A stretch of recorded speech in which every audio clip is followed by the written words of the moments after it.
BNP সরকারকে বহুমুখী চাপে রাখছে জামাত। জামাত শিবির কি জিনিস বিএনপি হারে হারে টের পাবে। জামাত বিরোধী দল হিসেবে দুর্বল, জামাত পারবে না, অনেক কথাই বলি। হ্যাঁ, দুর্বলতা অবশ্যই আছে এবং থাকবে, এর সমাধানও হবে। কিন্তু জামাত শিবির এর মধ্যেও হাজারো দুর্বলতা থাকা সত্ত্বেও কি চিজ বিএনপি বুঝবে। আচ্ছা, একটা বিষয় বলি, জামাতের ত্রুটি বিচ্যুতি নিয়ে হাজারো সমালোচনা করি, কিন্তু তারপরে দেখেন জামাত যে অবস্থা থেকে যে অবস্থায় এসেছে এটা আর কোন দল পারতই না। আমরা জামাতকে আরো উপরে দেখতে চাই, এই জন্য সমালোচনা করবো। বাট জামাত যা করেছে পৃথিবীতে এটা কেউ করতে পারেনি। জামাত বাংলাদেশের স্বাধীনতার বিরোধিতা করেছিল, সেই জামাত এখন একদম ক্ষমতার দ্বার প্রান্তে। পৃথিবীতে এরকম কোন এক্সাম্পল নাই, স্বাধীনতার বিরোধিতা করে ওই স্বাধীন দেশের একদম ক্ষমতায় তারা বা ক্ষমতার দ্বার প্রান্তে বা প্রায় ক্ষমতায় চলে গেছে। নাই, যে জামাত চিজ বলেই তো এটা পেরেছে। জামাতকে ধ্বংস করে দিয়েছে জামাত নাই, হাসিনা একদম নিঃশেষ করে দিয়েছে। জামাতের আর্থিক প্রতিষ্ঠান, ব্যাংক সব খেয়ে দিয়েছে। জামাতের শীর্ষ নেতাদের সবাইকে ফাঁসি দিয়ে দিয়েছে। হাসিনা 41 সাল পর্যন্ত ক্ষমতা টিকে গেছে। কত কিছু বিএনপির লোকজনই রাজনীতি ছেড়ে দিয়েছে, তারেক রহমানের আশা ছেড়ে দিয়েছিল। জামাত কোন রকম টিকে থাকার স্বপ্ন দেখছে। কত কিছু আপনারা শুনেছেন না? সেই জামাত হাসিনাকে জয় বাংলা করে বাংলাদেশে বিপ্লব ঘটিয়ে তারা এখন প্রধান বিরোধী দল এবং প্রায় ক্ষমতায় চলে গিয়েছিল এবং সামনের বার ক্ষমতা যাবে নিশ্চিত। জামাত বড় ধরনের চিজ না হলে তো এটা পারে না। জামাত রাজনীতির অনেক কিছুই বোঝে না, ডিপ স্টেটের হিসাব নিকাশ, আন্তর্জাতিক অথবা গ্রেট পাওয়ার, সুপার পাওয়ারদের ক্যালকুলেশন, সমীকরণ, এগুলো অনেক কিছু বোঝে না, দ্যাটস ট্রু। কিন্তু আবার অনেক কিছুই বুঝে যেগুলো আমরা বুঝি না যে জামাত কি বুঝে, যার ফলে জামাত আজকে এই অবস্থায় এসেছে। জামাতের যে সফলতা, এটার একটা ব্যাখ্যা দেওয়া যেতে পারে এরকম যে, ওই যে আমি একটা কৌতুক বলি মাঝে মাঝে, যে দুধ দোয়ানোর প্রতিযোগিতা, কোন দেশের গাভী কতটা, গরু কোন কত কেজি দুধ দেয়। সেখানে আপনারা জানেন যে অস্ট্রেলিয়ার গরুতে সবচেয়ে বেশি দুধ হয়। অস্ট্রেলিয়ার গরু 40 কেজি দুধ দিয়েছে, নিউজিল্যান্ডের 35 কেজি, ইংল্যান্ডের 25 কেজি। কিন্তু প্রতিযোগিতায় ফার্স্ট হয় বাংলাদেশ।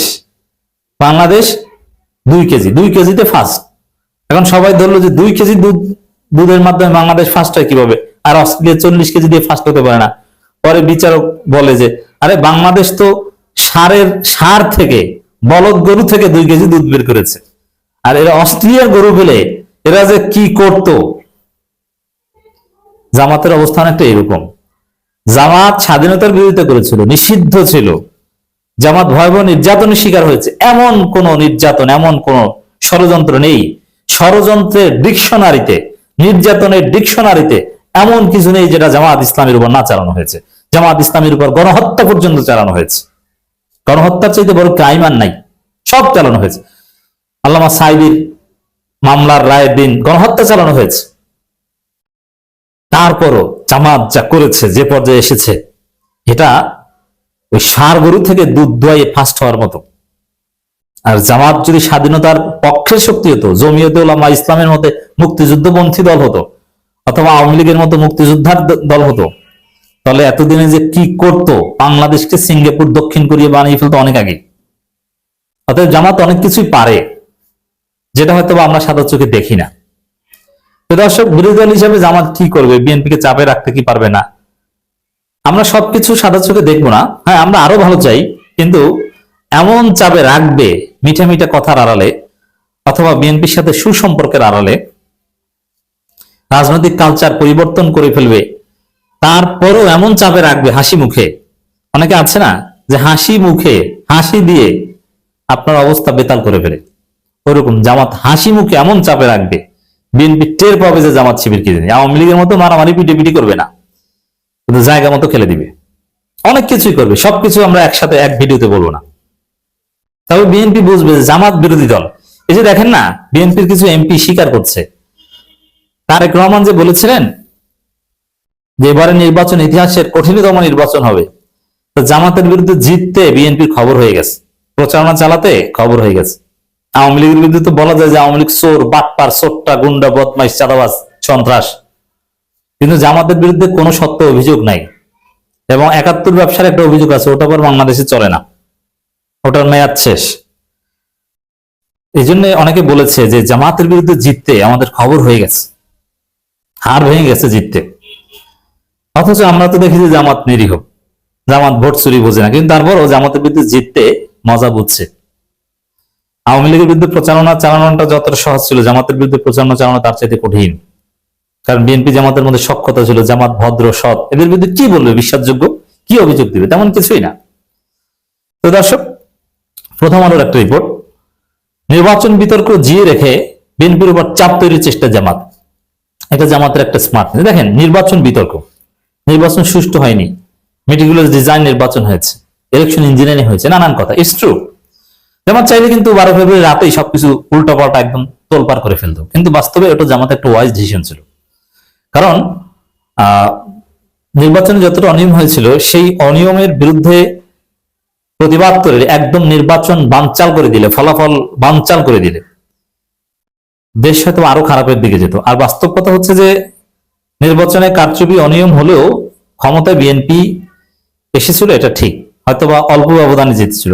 জামাত 135টা আর বিএনপি 160+, এভাবে হয়তো বিএনপি জিততো, কিন্তু অথবা একদম কাছাকাছি ঝুলন্ত পার্লামেন্ট, কিন্তু বিএনপি জিততো, এটা জামাত বিশ্বাস করে। যার ফলে জামাত ওই কারচুপির বিরুদ্ধে এমন আন্দোলন করেনি যে ফলাফল বাতিল হয়ে যাবে, কিন্তু কারচুপি হয়েছে, রেকর্ড রেখেছে, প্রমাণ রেখেছে। এবং বিএনপিকে পুরো 5 বছর যতটা কারচুপি হয়েছে এবং যতটুকু ইঞ্জিনিয়ারিং হয়েছে, ওগুলোতে ধুকতে হবে, এগুলোতে ভুগতে হবে এবং এর ফল পেতে হবে। তো দর্শক, এটি প্রথম আলো বোঝানোর চেষ্টা করেছে যে নির্বাচন বিতর্ক এটা জামাত ধামাচাপা দিবে না। কথায় কথায় পার্লামেন্টের বাইরে কথায় কথায় বিএনপিকে খোঁটা দিবে এবং আন্তর্জাতিক সম্প্রদায়ের কাছে এটা তুলে ধরবে। বিএনপির লেজিটিমেসি সবসময় কিছুটা ক্রাইসিসের মধ্যে থাকবে, প্রশ্নবিদ্ধ থাকবে। যার ফলে জামাতের কাছে অনেক মাল মশলাও আছে। জামাত বিএনপিকে বলবে যে এইটা করেন, নইলে কিন্তু এটা ফাঁস করে দিব, একটা লিমিট বজায় রেখেই করবে। তো বিএনপিকে জামাতের মতো স্মার্ট বিরোধী দলের চাপে অতিষ্ঠ হতে হবে, পিষ্ট হতে হবে। শুধু হরতাল অবরোধের মাধ্যমেই চাপ না, আরো অনেক সিস্টেমেটিক চাপে পড়বে। এবং জামাত যেরকম সুসম্পর্ক বজায় রাখছে, সরকারকে কোঅপারেট করার কথা বলছে, তারপরে যদি বিএনপি জামাতের উপর নির্যাতন করে, এতে আরো উল্টো অ্যাকশন হবে, জনগণ প্রচন্ড ক্ষিপ্ত হয়ে যাবে বিএনপির বিরুদ্ধে।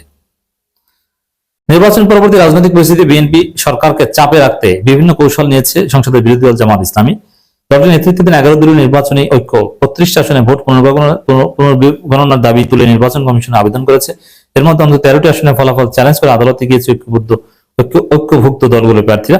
একই সঙ্গে নির্বাচন ঘিরে অন্তর্বর্তী সরকারকে সাবেক 2 উপদেষ্টা রেজওয়ান হাসান খলিল রহমানের ভূমিকা নিয়ে প্রশ্ন তুলছে জামাত। তাদের জিজ্ঞাসাবাদ বিচারের দাবি জানিয়েছে, বিষয়টি রাজনৈতিক বিতর্কে তুলে ধরার চেষ্টা করছে দলটি। পাশাপাশি এসব বিষয় নিয়ে সংসদে সোচ্চার থাকার চিন্তা জামাতের। ভবিষ্যৎ এর মধ্য দিয়ে রাজনৈতিক অবস্থান শক্ত করার কৌশল নিয়েছে দলটি। এর মানে জামাত কিন্তু টপিক ভালোভাবে ব্যবহার করতে পারে এবং সংসদের সামনে দেখবেন।